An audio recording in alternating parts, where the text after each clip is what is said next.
Hi everybody and welcome. Today we will be discussing about how to disable Shopify shipping for specific products. Now before we start, make sure you click the link below to get the best Shopify free trial and start your business with some exclusive bonuses.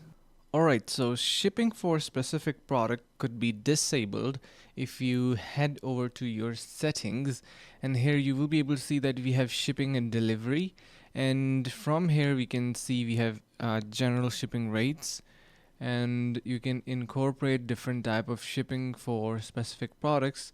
So of course for each product you are going to be adding your shipping, so you can add a manual delivery for your products, and for the product that you do not want to add shipping you can remove that. So that is how you can do it, or you can use an integration. You can see the shipping partners and all that.